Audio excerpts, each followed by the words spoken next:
बच्चों, कैसे हो आप सब? एक बार फिर से आप सभी का स्वागत है बिहार सरकार के मेरा दूरदर्शन मेरा विद्यालय कार्यक्रम में। बच्चों होंगे और अच्छे से पढ़ाई भी तो कर ही रहे होंगे ना, क्योंकि अब आपके घर पर ही हम विद्यालय लेकर आ गए हैं, है ना। अब तो काफी टाइम हो चला है, आपको पता भी होगा क्या क्या करना होता है। आपको अपना कॉपी और कलम लेकर बैठना होता है। पाठ पढ़ लेने के बाद घर पर ही अपने किताब से उसी पाठ को फिर से पढ़ना होता है। जो भी प्रश्न दिए गए हैं आपकी किताब में, उनका अभ्यास करना होता है। आप सभी इन कामों को कर रहे हैं ना?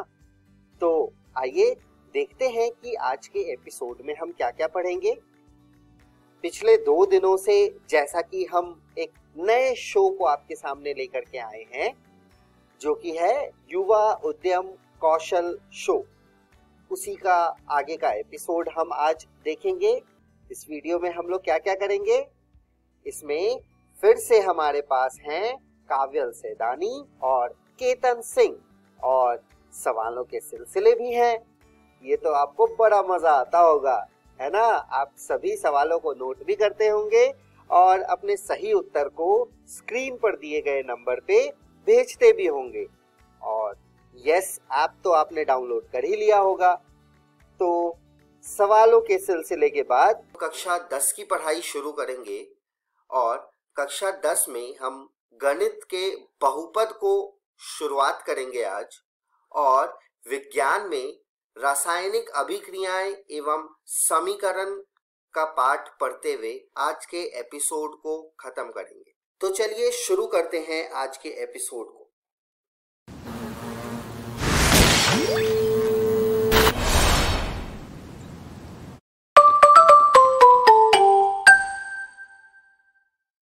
नमस्कार सबको, सब प्रेम नमस्कार। मेरा नाम है केतन सिंह और मैं हूं काव्यल सेदानी, और आपका बहुत बहुत स्वागत है हमारे इस खास शो में जिसका नाम है युवा उद्यम कौशल शो, द DIY शो, जहां हम सब अपने आप ही करते हैं, डू इट योरसेल्फ। और बताओ क्या हाल है केतन?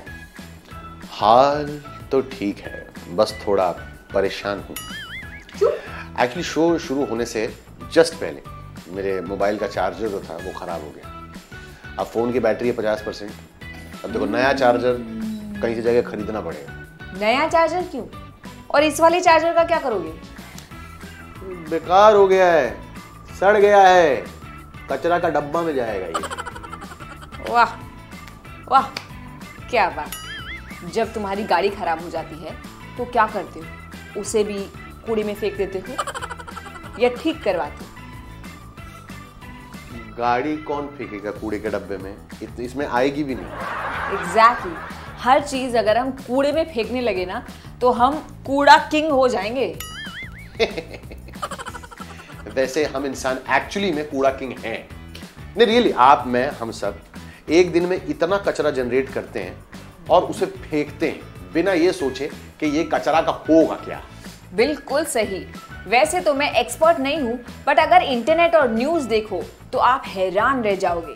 क्या आपको पता है कि इंडिया पूरे वर्ल्ड में ई वेस्ट यानी कि इलेक्ट्रॉनिक वेस्ट जनरेट करने में तीसरे नंबर पर है? तो मेरे को तो यकीन नहीं होता। मुझे यकीन, सुना मैंने और मुझे यकीन नहीं हुआ। इंडिया में हर साल 9.6 मिलियन टन यानी कि 96 लाख टन प्लास्टिक कचरा पैदा होता है। ये इतना है कि हम चाहें तो पूरे के पूरे देश को प्लास्टिक से कवर ढक सकते हैं। कसम से ये सुनने के बाद मैंने अब बिल्कुल प्लास्टिक यूज करने का निर्णय छोड़ दिया कि मैं यूज ही नहीं करूंगा। आप भी प्रॉमिस करो, प्रॉमिस करो, बोलो प्रॉमिस करो। प्रॉमिस, मैं प्रॉमिस करती हूं। पर हम हमेशा से ऐसे नहीं थे। मेरे और आपके जो ग्रैंड पेरेंट्स का टाइम था ना, उस पर प्लास्टिक शायद एक्चुअली इतना था भी नहीं। खाने के लिए भी सस्टेनेबल पैकेजिंग या ग्लासेस का यूज होता था। सामान कैरी करने के लिए भी जूट या कपड़े की थैली का इस्तेमाल होता था। पहले ना हम चीजों को ठीक कर लेते थे यार। सही कहा। पहले हर गांव में लोग होते थे जिनके पास चीजें ठीक करने की स्किल्स होती थी, जैसे कि प्लम्बर्स, कारपेंटर्स, इलेक्ट्रिशियंस वगैरह वगैरह वगैरह। पहले हम चीजों को खराब होते ही फेंकते नहीं थे, बल्कि उसको ठीक करने की कोशिश करते थे। पर सवाल तो अब भी वही है ना, कचरा और हमारे पुराने सामान का क्या करें, कहाँ फेंके?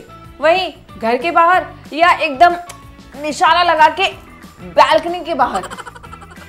अभी कहीं मत फेंको, पूरा शो देखो, शायद उसका सोल्यूशन मिल जाए।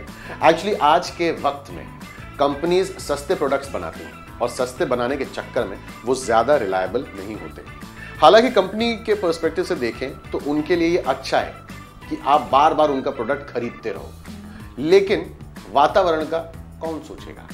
आप एक एक करके बार बार नया प्रोडक्ट खरीदते हो और पुराने प्रोडक्ट को फेंकते हो। अब सोचो कितना ई वेस्ट, प्लास्टिक और कचरा पैदा हो जाता है। पहले के टाइम पर लोगों के पास अलग अलग चीजों को फिक्स करने की स्किल्स थी, पर आज के टाइम पर क्योंकि प्रोडक्ट सस्ते हैं और हमें लगता है कि अरे कौन ठीक करेगा यार, किसको टाइम है, फेंक दो और नया ले लो, झंझट खत्म। और आज के वक्त में कचरे के मैदान अंतरिक्ष से देखे जा सकते हैं। प्लास्टिक की बॉटल्स ही बॉटल्स हैं, जो अगर हम उसे छोड़ें तो हजारों साल से ज्यादा भी वो ऐसे के ऐसे ही रहेंगे। सोचो अगर भारत की पूरी आबादी सिर्फ एक पानी का बॉटल यूज करके उसे फेंके तो हमारा क्या होगा? हम प्लास्टिक के बॉटल्स के नीचे दब जाएंगे, बिल्कुल डूब से जाएंगे। आजा डूब जाऊं तेरा प्लास्टिक के बॉटल में,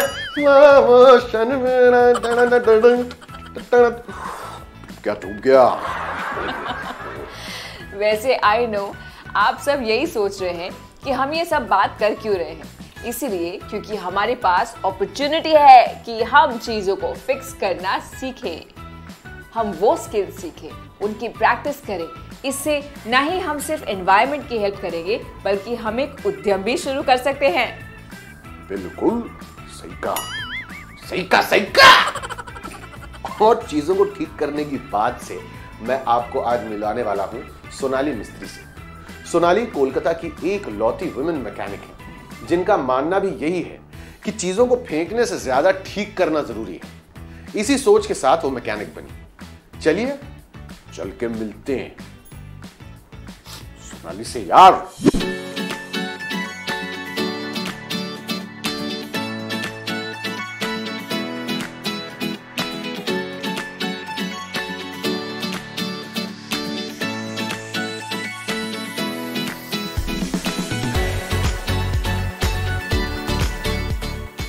जब मैं क्लास 9th में पढ़ती थी तब मेरी शादी हो गई। मैं दरिया गई और श्राइन में शादी कर ली।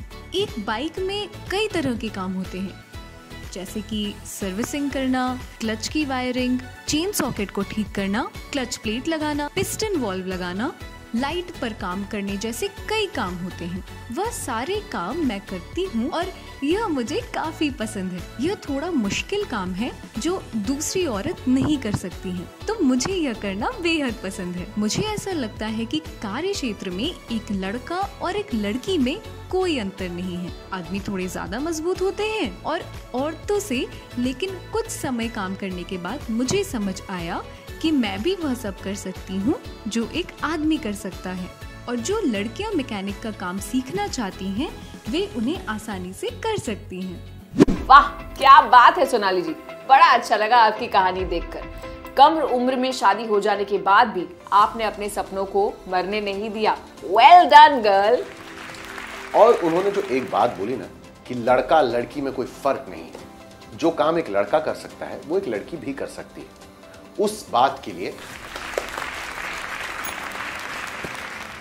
और अब जब भी मैं कोलकाता आया और मेरी बाइक खराब हुई तो मुझे एग्जैक्टली पता है उसे रिपेयर करवाने के लिए कहां जाना है, सोनाली के पास। अगर एक तरफ आप बिजी हैं लोगों के सामान को ठीक करने में, वहीं दूसरी तरफ आप ये भी प्लान कर सकते हैं कि लोगों के जिन आइटम्स को आप रिपेयर कर रहे हो उसको कैसे आप किसी सस्टेनेबल मटेरियल से रिप्लेस कर सकते हैं, या फिर कोई उसका ऐसा उपाय निकाल सकते हैं जिससे वो काफी लंबे समय तक खराब न हो। इससे शायद वो कचरे के मैदान में अपनी जगह बनाने से बच जाए। बिल्कुल सही। आप चाहो तो एक ऑनलाइन एंटरप्राइज स्टार्ट कर सकते हो जहां मशीन के पार्ट्स को आप ऑनलाइन लोगों के साथ शेयर कर सकते हो, या फिर आप पुराने आइटम्स को फिक्स करके उनको कम प्राइस में लोगों को बेच सकते हो। आप अपने repairing and fixing experience and skills को यूज करके कुछ नए प्रोडक्ट्स इनोवेट कर सकते हो जो कि शायद ज्यादा सस्टेनेबल हो और विश्वसनीय भी हो। बिल्कुल, और जहां हम चीज़ों को फिक्स करने की बात कर रहे हैं, मैं बताना चाहती हूं कि इसमें अच्छी बात यह है कि आपको चीज़ों को ठीक करने का एंटरप्राइज स्टार्ट करने के लिए किसी स्टार्टअप कैपिटल की भी ज़रूरत नहीं है। आप ये खुद कर सकते हैं अपने स्किल्स के दम पर।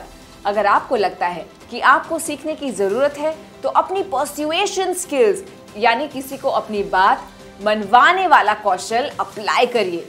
ऐसे किसी एंटरप्रेन्योर के साथ इंटर्नशिप करिए जो इस काम में माहिर हो और आपको भी वो ये काम सिखा सके। सब चीजों को फिक्स करना सीखिए, फिर चाहे वो नल ठीक करना हो या बिजली की स्विचेस ठीक करना हो, कोई खराब टीवी हो या फिर कुछ और। बस अपने आप को लिमिट मत करिए कि मैं तो बस यही करूंगा, इससे ज्यादा कर लूंगा तो मेरे हाथ में मेहंदी लगी है। ऐसा ना करें।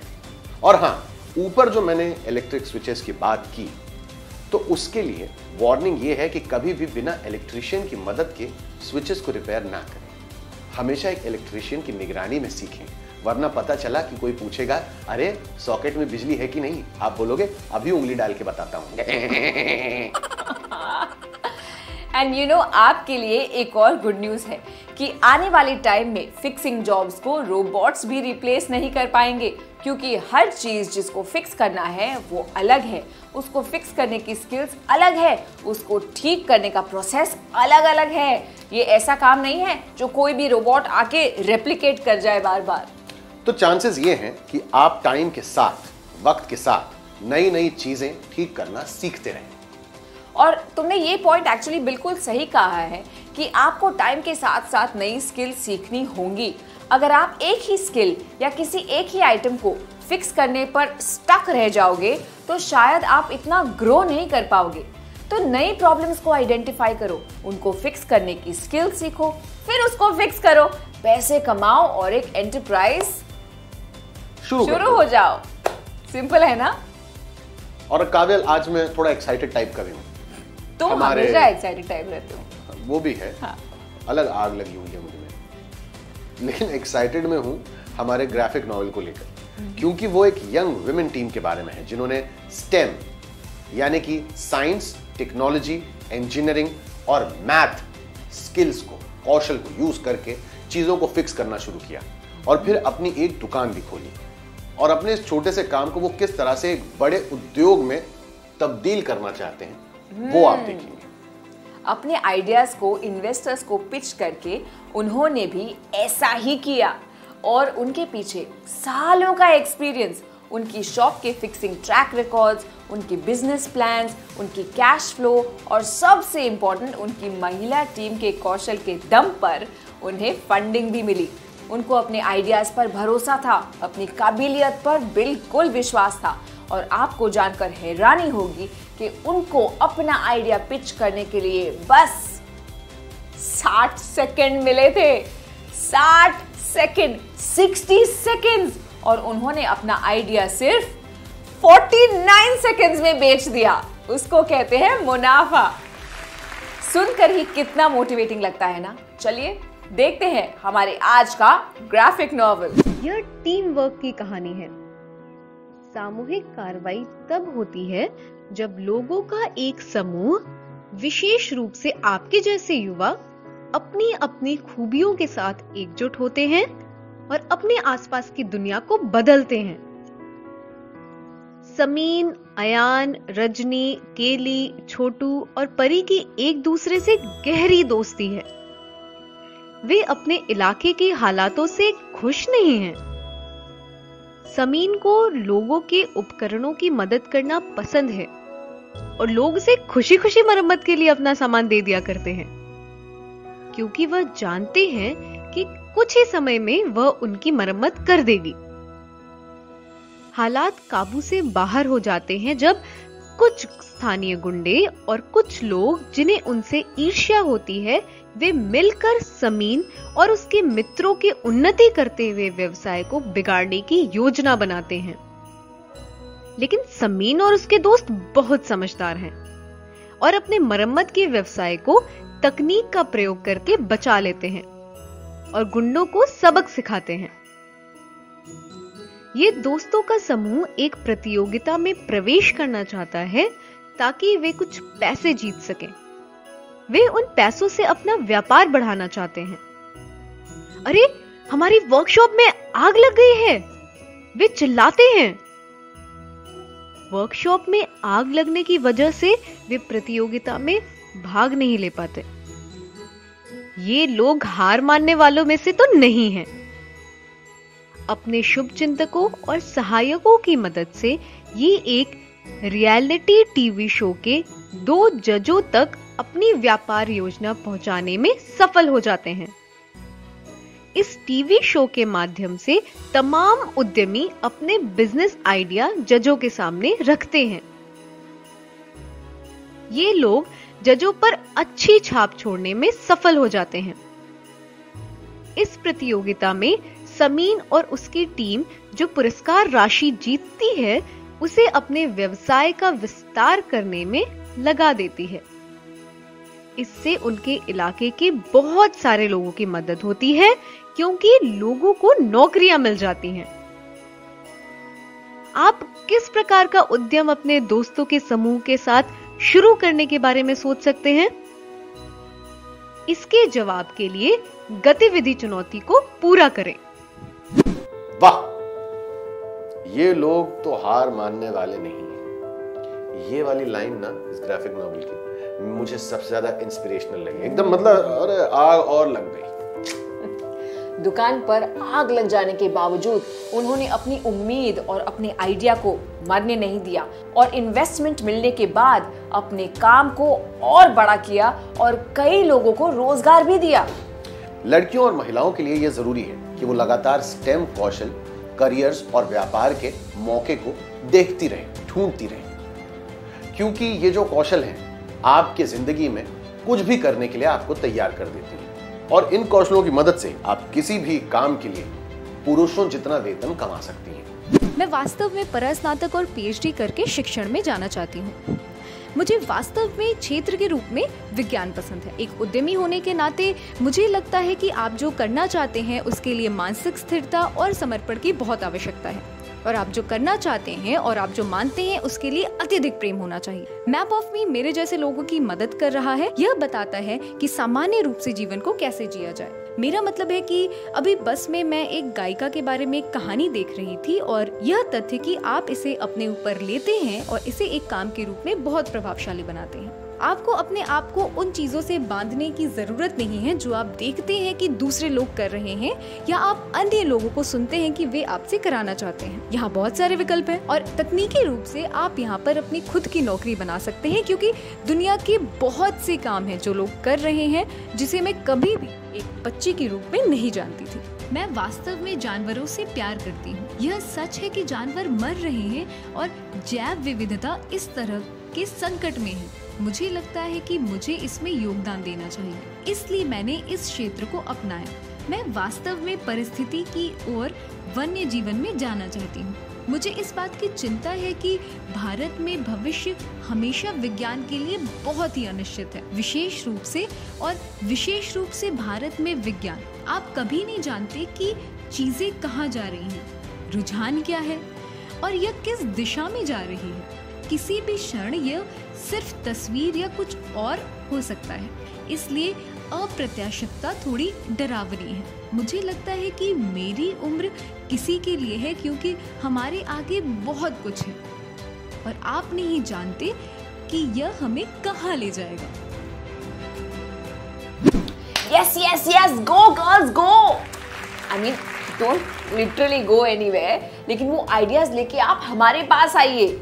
अगर आपके पास कोई आइडिया है जिसमें आप स्टेम स्किल्स को यूज करके कोई एंटरप्राइज स्टार्ट कर सकते हो और उसके जरिए और युवतियों को जॉब दे सकते हो और एनवायरनमेंट को बचाने में भागीदार हो सकते हो, तो हमें एक छोटी 1 मिनट की वीडियो बनाकर व्हाट्सएप पे इस नंबर पर भेज दें। हो सकता है कि हम आपके आइडिया को पूरा करने में आपकी मदद कर सके। और हाँ, अगर आपके पास कुछ सवाल हैं तो आप हमें जरूर भेजें। और मैं बताना चाहता हूँ कि 2 युवाओं ने पहले ही अपने सवाल हमें भेजे हुए हैं। आइए जरा उनके सवाल सुने जाएं। पूछो भाई, क्या पूछ रहे थे? Hello DIY youth skill show. मेरा नाम निक्की कुमारी है, मेरा घर किशनगंज है, मैं 12वीं में पढ़ती हूँ। मैं आपसे एक सवाल करना चाहती हूँ कि क्या सभी व्यवसाय को शुरू करने के लिए योजना बनाना जरूरी है? क्या मरम्मत का व्यवसाय शुरू करने के लिए रजिस्ट्रेशन कराना जरूरी है? जी हाँ निकी, कंपनी रजिस्ट्रेशन बहुत इम्पोर्टेंट है हर बिजनेस के लिए। Hello DIY youth skill show, मेरा नाम इम्तियाज आलम है। मैं 12वीं क्लास में पढ़ता हूँ। मैं किशनगंज जिले का रहने वाला हूँ। मेरा आपसे एक सवाल है, अगर मैं किसी भी प्रतियोगिता परीक्षा में भाग लूँ तो इसकी तैयारी मैं कैसे कर सकता हूँ? अगर मैं खुद का व्यवसाय शुरू करूँ तो इसके लिए मुझे कहाँ से जानकारी मिलेगी?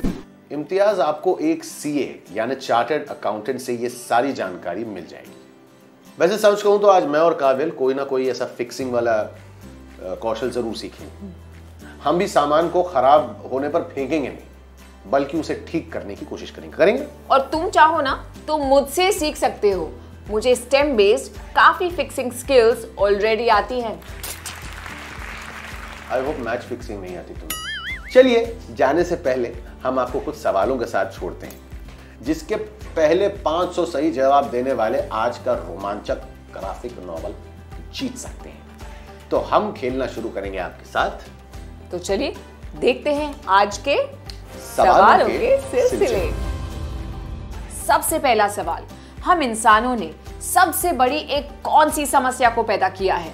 हम इंसानों ने सबसे बड़ी एक कौन सी समस्या को पैदा किया है? हम जिन कौशलों की बात कर रहे हैं उनमें वो मुख्य कौशल क्या हैं जिनको सीखकर आप बहुत कुछ कर सकते हैं और इस बड़ी समस्या का सामना कर सकते हैं। एक बार ये कौशल आपने सीख लिए तो आप उनके जरिए और क्या क्या कर सकते हैं? एक बार फिर, एक बार ये कौशल जो आपने सीख लिए तो आप उनके जरिए और क्या क्या कर सकते हैं? एक इंटर्नशिप दोबारा उत्पन्न होकर आपको ये करने में कैसे मदद कर सकती है? एक इंटर्नशिप दोबारा उत्पन्न होकर आपको ये करने में कैसे मदद कर सकती है? आपके इन कौशलों के होते क्या एक रोबोट से आपका काम आसानी से करवाया जा सकता है? आपके इन कौशलों के होते क्या एक रोबोट से आपका काम आसानी से करवाया जा सकता है? STEM का अर्थ क्या है? STEM, STEM का अर्थ क्या है? क्या लड़कियां STEM क्षेत्र की नौकरियां कर सकती हैं? क्या STEM के आधार पर उनका करियर बन सकता है? और क्या वो STEM कौशलों से नए उद्यम शुरू कर सकती हैं? आप अपने जवाब हमें इस फोन नंबर पर भेज सकते हैं जो आपके स्क्रीन पर फ्लैश हो रहा है। और साथ ही साथ अगर इस नंबर पे आप फोन नहीं करना चाह रहे, बहुत ज्यादा अलसा रहे हो, तो एक ऐप डाउनलोड कर लीजिए अपने फोन पे। ऐप का नाम है यस ऐप, YESS। वहां पर अपना जवाब दें। तो बैठे कहां हैं, जवाब दीजिए ना। तो चलिए अब हम चलते हैं, आपसे इजाजत लेते हैं। बाद में आपसे मुलाकात होगा। हमारा नाम है केतन सिंह और हम काव्य सिदानी आपसे मिलेंगे फिर से अगले एपिसोड में हमारे युवा उद्यम कौशल शो पर। तब तक आपका ध्यान रखिएगा, स्वस्थ रहिएगा, मस्त रहिएगा and bye bye from the two of us.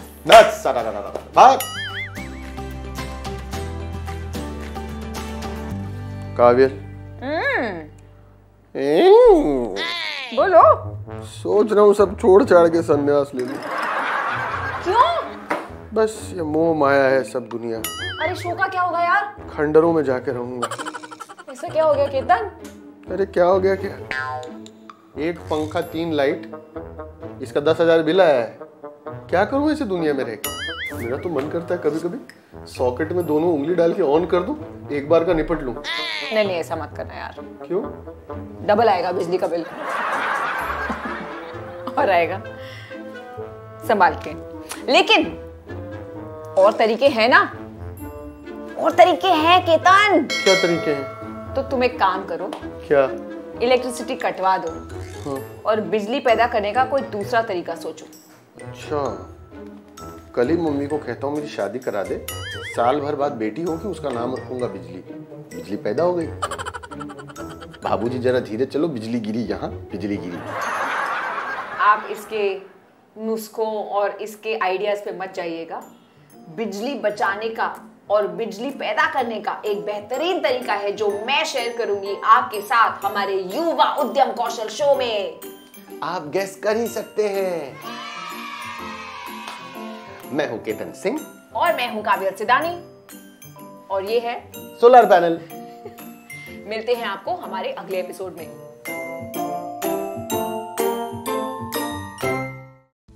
Corona virus का खतरा होगा कम जब हाथों को बार बार धोएंगे हम।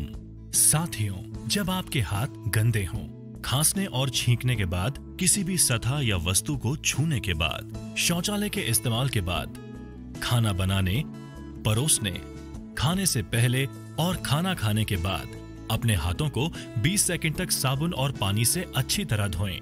पानी को बर्बाद न करें। हाथों को साबुन से मलते समय पानी का नल बंद रखें। हाथ धोते समय आप हाथ धोने के चरणों का पालन करें। पहले हथेली से हथेली, फिर हथेलियों के पीछे, अंगुलियों के बीच में, अंगुलियों के पीछे, अंगूठे के तले पर और आखिर में अंगुली के नाखूनों को अच्छी तरह धोएं। यदि किसी को खांसी, बुखार या सांस लेने में तकलीफ जैसे लक्षण हैं या अधिक जानकारी चाहिए तो अपने नजदीकी सरकारी अस्पताल या सरकार के टोल फ्री नंबर 104 या 1075 पर संपर्क करें। बिहार सरकार और यूनिसेफ द्वारा जनहित में जारी। नमस्कार दोस्तों, आज हम पढ़ेंगे बहुपद। तो आज की इस वीडियो में हम बहुपद का पार्ट 1 पढ़ेंगे। तो चलिए देखते हैं पार्ट 1 में कौन सा टॉपिक पढ़ेंगे हम। भूमिका, बहुपद के शून्यकों का ज्यामितीय अर्थ। तो चलिए देखते हैं कुछ परिभाषाएं। बहुपद की घात। बहुपद की घात क्या होती है? चर x के बहुपद px में x की उच्चतम घात बहुपद px की घात कहलाती है। एक उदाहरण देखते हैं। यह है एक बहुपद, इसमें पहले पद की घात है 2, दूसरे पद की घात है 3, तीसरे पद में x पर कोई घात नहीं है यानी कि 1 तथा चौथे पद में घात है 5। अगर हम इस घात को बढ़ते हुए क्रम में लिखें तो 1, 2, 3 तथा 5, यानी इन सभी संख्याओं में सबसे बड़ी संख्या 5 है, यानी इस बहुपद की घात है 5। चलिए दूसरी परिभाषा देखते हैं। रैखिक बहुपद। रैखिक बहुपद किसे कहते हैं? घात 1 के बहुपद को रैखिक बहुपद कहते हैं। उदाहरण देखिए।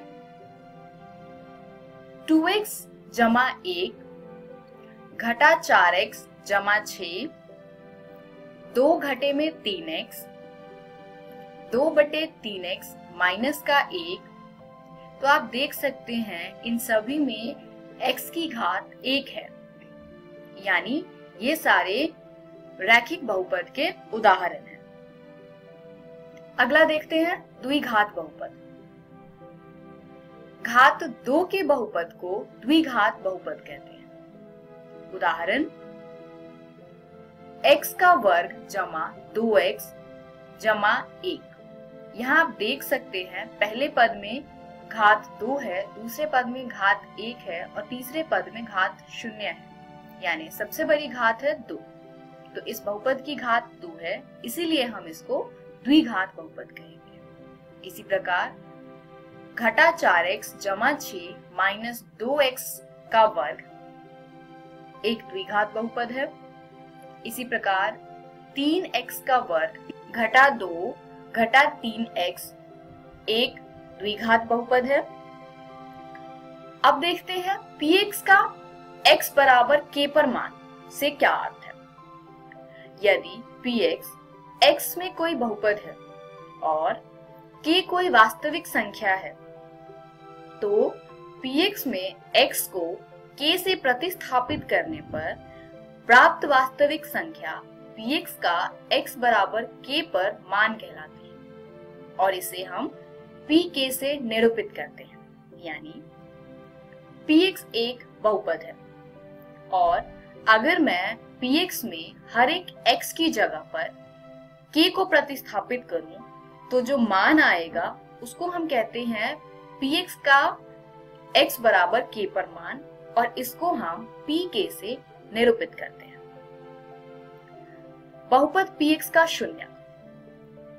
ऊपर वाले परिभाषा में अगर pk का मान 0 आ जाए तब वास्तविक संख्या k बहुपद px का शून्य कहलाती है। बहुपद के शून्यकों का ज्यामितीय अर्थ। अभी हमने बहुपद के शून्य की परिभाषा देखी है, तो अब हम देखते हैं कि एक बहुपद के शून्य का ज्यामितीय अर्थ क्या होता है। तो ज्यामितीय अर्थ जानने के लिए पहले हमें उस बहुपद का ग्राफ बनाना होगा। तो जैसे इस चित्र में ग्राफ y बराबर 2x जमा 3 का है, यानी जो बहुपद है वो x में है, इसीलिए इस बहुपद का वक्र x एक्सिस को यानी x अक्ष को जहां पर कट करेगी वो उसका शून्यक होगा। यानी इस बिंदु पर यह वक्र x एक्सिस को कट करती है, तो यहाँ के निर्देशांक है -3/2, 0। तो इसमें जो x का निर्देशांक है वह इस बहुपद का शून्यक कहलाएगा। यानी इस बहुपद का एकमात्र शून्यक है -3/2। और क्योंकि ये लाइन सिर्फ एक जगह पर x एक्सिस को काट रही है, इसलिए सिर्फ एक शून्यक है। चलिए अगला ग्राफ देखते हैं। इसमें भी बहुपद x में है, तो अब हम देखेंगे कि ये जो वक्र है वो x अक्ष को कहां पर कट करती है। तो आप देख सकते हैं ये वक्र x एक्सिस को 2 जगहों पर कट करती है, यानी इसके 2 शून्यक होंगे। अब वो बिंदु कौन से हैं? तो ये दोनों बिंदु हैं जिसके निर्देशांक है -1, 0 और x का मान है -1, यानी एक शून्यक तो इसका हो गया -1। दूसरे शून्यक की बात करें तो दूसरी बिंदु के निर्देशांक है 4, 0, जिसमें x के निर्देशांक है 4, यानी दूसरा शून्यक है 4। तो -1 और 4 इस बहुपद के शून्यक हैं। चलिए तीसरा ग्राफ देखते हैं। अब इसमें आप देख सकते हैं जो वक्र है वो x अक्ष को कहीं पर भी नहीं काटती है, इसीलिए इसका कोई भी शून्यक नहीं है। आशा है आपको बने हुए ग्राफ में से शून्यकों की संख्या तथा शून्यक का मान निकालना समझ आ गया होगा। इस वीडियो में हमने सीखा बहुपद के शून्यकों का ज्यामितीय अर्थ। अगली वीडियो में हम पढ़ेंगे किसी बहुपद के शून्यकों और गुणांकों में संबंध। धन्यवाद।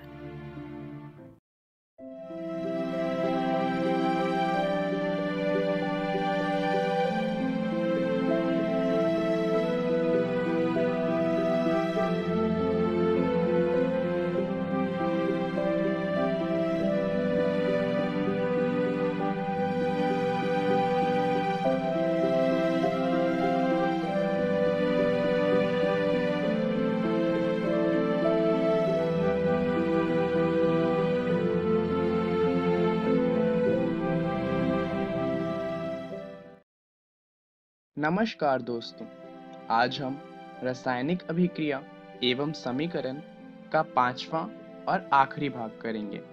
तो चलिए जानते हैं कि इस भाग में हम क्या जानने वाले हैं। इस भाग में हम बात करेंगे रेडॉक्स अभिक्रियाओं की।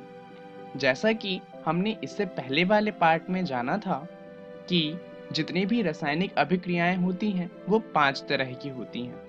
अगर आपको याद हो तो उसमें जो 5वीं अभिक्रिया थी वो थी अपचयन एवं उपचयन। दरअसल रेडॉक्स अभिक्रियाएं वो अभिक्रियाएं होती हैं जिसमें अपचयन और उपचयन एक ही समय पर होता है।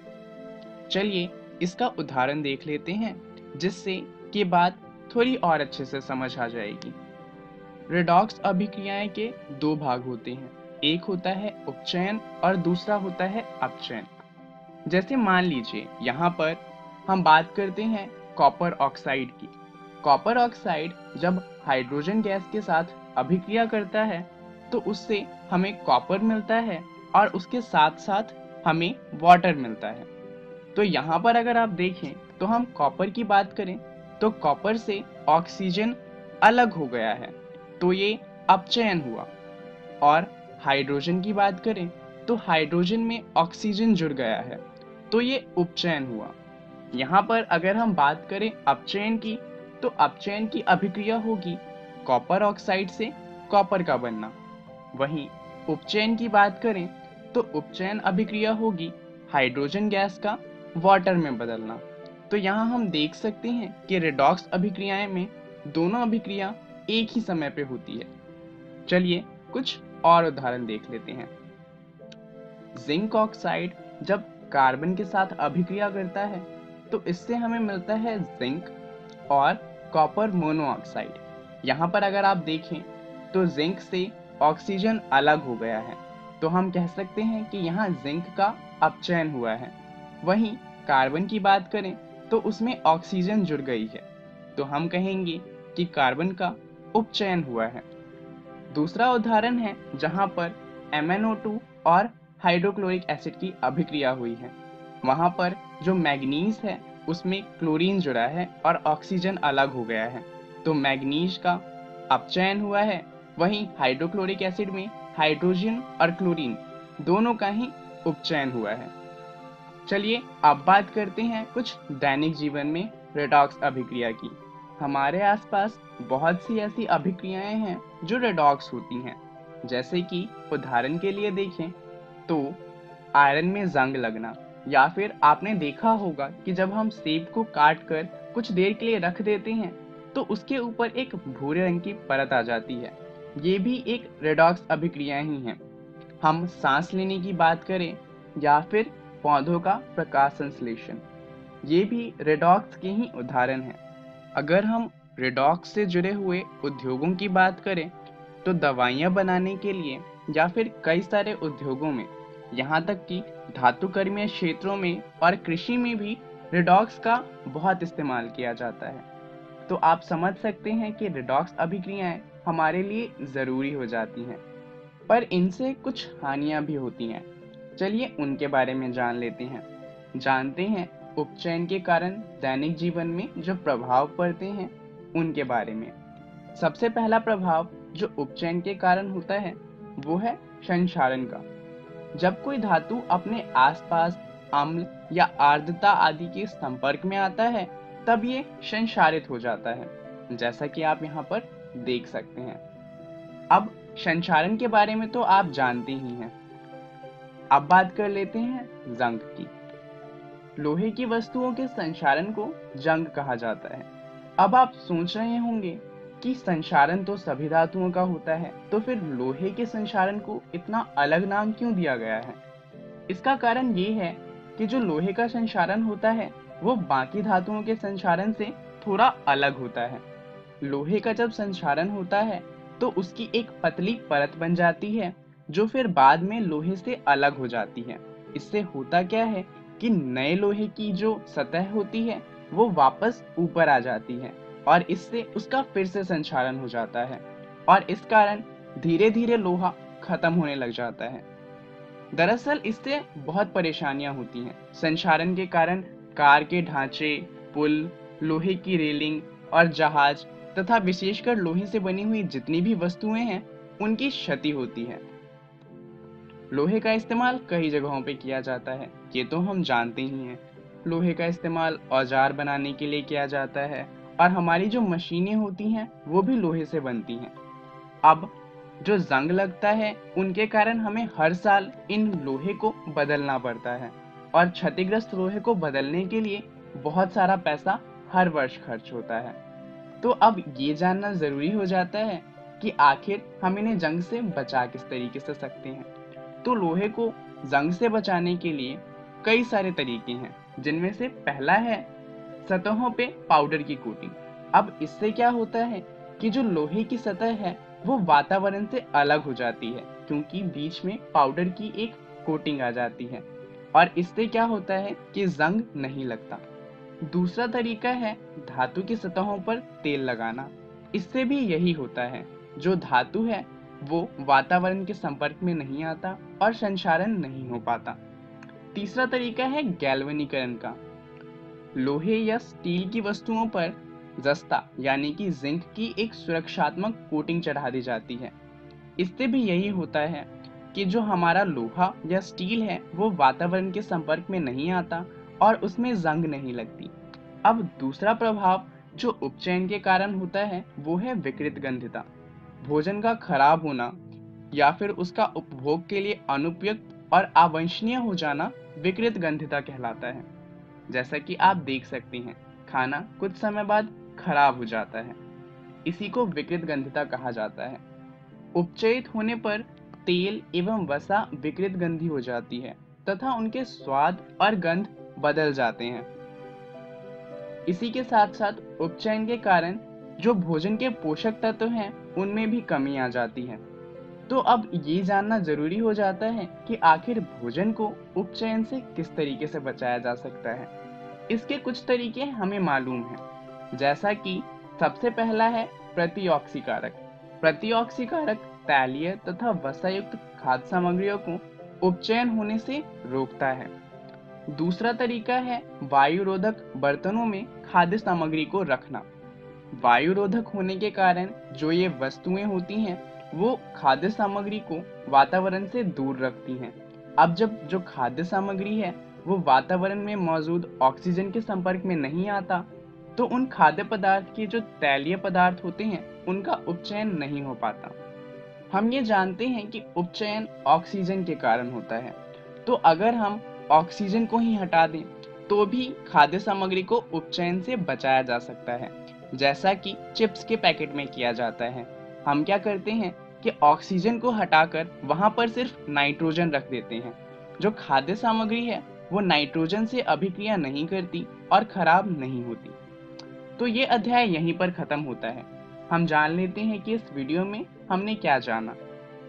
हमने इस वीडियो में रेडॉक्स अभिक्रियाओं के बारे में जाना और ये जाना कि वो हमारे दैनिक जीवन को किस तरह प्रभावित करती हैं। धन्यवाद।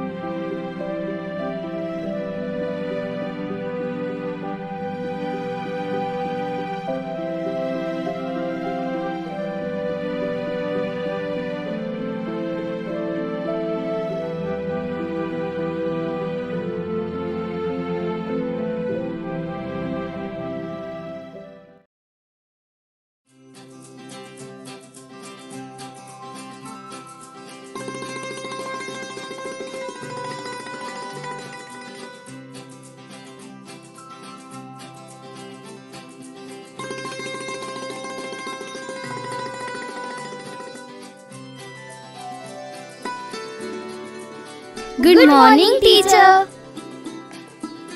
गुड मॉर्निंग बच्चों, आज हम कुछ नया सीखने वाले हैं। वाव, हम क्या नया सीखने वाले हैं टीचर? वंदना, आज हम अपने रचनात्मक विचारों के जरिए समस्याओं को हल करेंगे। बच्चों, अब मुझे कौन बताएगा कि इस रेखा को बिना छुए छोटी कैसे किया जा सकता है? मगर टीचर, ये तो असंभव है। बच्चों, क्या आप भूल गए कि हर समस्या का हल होता है? सभी अपनी बुद्धि का इस्तेमाल करो और सोचकर इसका हल बताओ। टीचर, मैं बताऊं? अरे वाह रवि, यहाँ आओ और इस रेखा को छोटी करके दिखाओ। बहुत अच्छा रवि। देखा बच्चों, अपनी बुद्धि का इस्तेमाल करके सभी मुश्किलें हल की जा सकती हैं। यह तो बस एक उदाहरण था, पर जब आप बड़े होंगे तब आपको ढेरों चुनौतियों का सामना करना पड़ेगा, जिन्हें आप अपने ज्ञान, बुद्धि और विचारों से हल कर पाएंगे। तो टीचर, हम अपने विचारों को दुनिया के सामने अभी कैसे ला सकते हैं?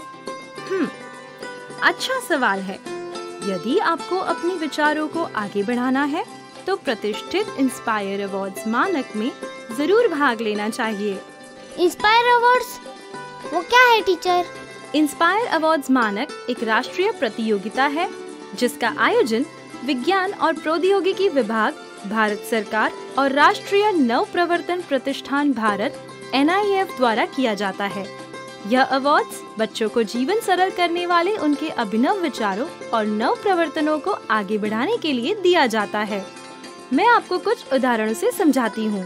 महाराष्ट्र के रहने वाले नीरज पसपुले ने सभागार की कुर्सियों में एक संकेतक लगाने का विचार दिया, जिससे सभागार में प्रवेश करते ही व्यक्ति को खाली कुर्सी की पहचान संकेतक से हो जाए और वह अपने नजदीक की खाली कुर्सी का चयन कर सके। दमन और दीव के रहने वाले प्रेम, अंकुश और शिवानी ने सड़क के किनारे भरे हुए कूड़ेदान के बाहर बिखरे कूड़े को देखा। तब उन्होंने यह विचार दिया कि अगर इसमें ऐसा यंत्र लगा दिया जाए जो उसके भरने का संकेत कूड़ा उठाने वाली गाड़ी को दे दे, तो समय से कूड़ा उठाया जा सकेगा। हिमाचल प्रदेश की रहने वाली पार्वती ने ऊर्जा की बचत के लिए एक साथ 3 काम करने वाले चूल्हे को बनाने का सुझाव दिया, जिससे खाना पकाने, पीने का पानी गर्म करने के साथ साथ धुएं को साफ कर उसका उपयोग घर को गर्म रखने में हो सके। पश्चिम बंगाल के रहने वाले ऋषभ ने सार्वजनिक परिवहन में कम सामान के साथ यात्रा करने को बढ़ावा देने और लोगों को स्वस्थ रखने के लिए वजन के हिसाब से किराया लगाने का विचार दिया।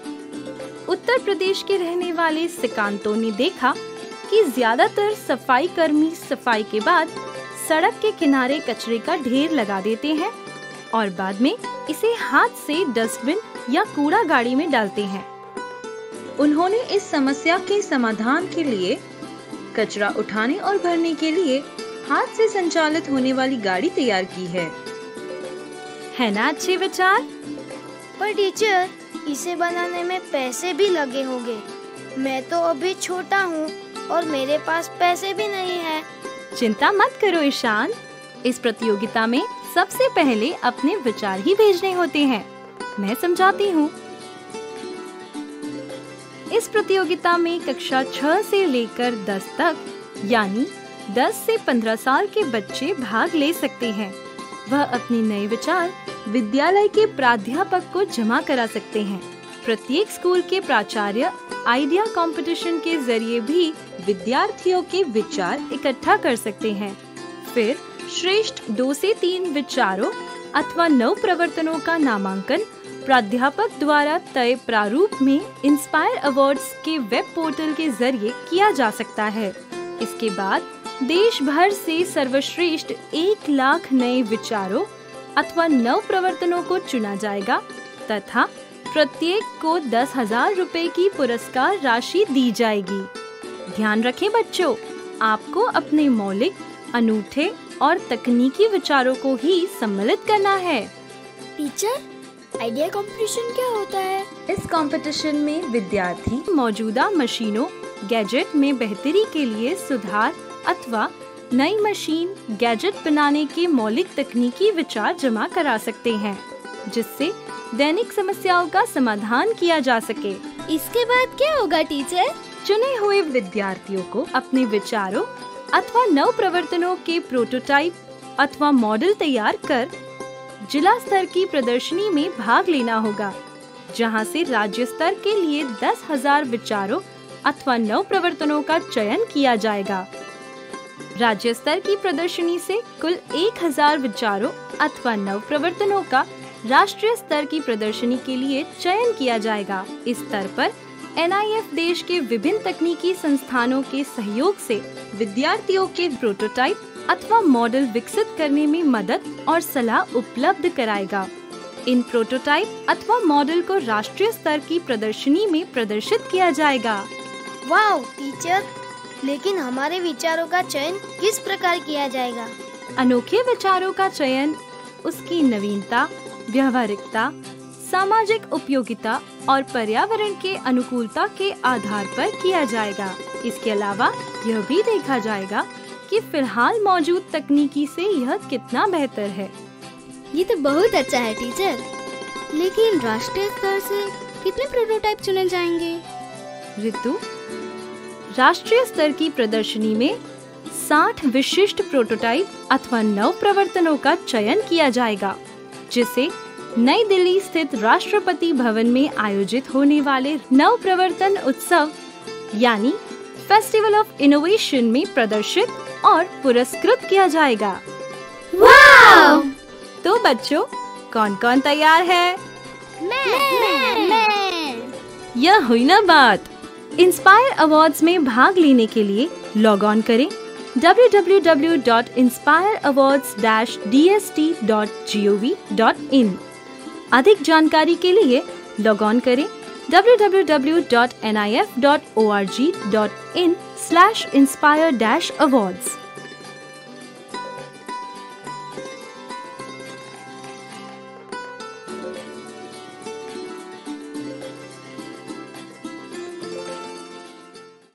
आशा करता हूं कि आज के एपिसोड में पढ़ाया गया पाठ आपको अच्छे से समझ आया होगा और आपने अपने सवालों को नोट भी किया होगा। तो आप अपने उस सवाल को उन्नयन ऐप पर पोस्ट कर सकते हैं और ग्लोबल एक्सपर्ट से अपने जवाब को पा सकते हैं।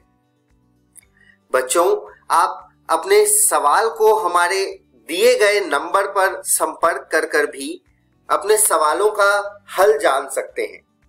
स्क्रीन पर जो नंबर दिया गया है उसे नोट कर लीजिए। अगर आप हमें ईमेल करना चाहें तो ईमेल भी कर सकते हैं। स्क्रीन पर ईमेल आईडी दी हुई है, नोट कर लीजिए। यह वीडियो बीईपीसी के वेबसाइट पर भी उपलब्ध है, तो आप वेबसाइट नोट कर लीजिए www.bepcssa.in। इस वेबसाइट पर डिजिटल लर्निंग सेक्शन में जाकर भी आप इस वीडियो को देख सकते हैं। मिलते हैं बच्चों अगले एपिसोड में कुछ और रोचक कहानी और कुछ और पाठ के साथ। तब तक के लिए घर पर रहें, सुरक्षित रहें और पढ़ते रहें। बाय बाय बच्चों।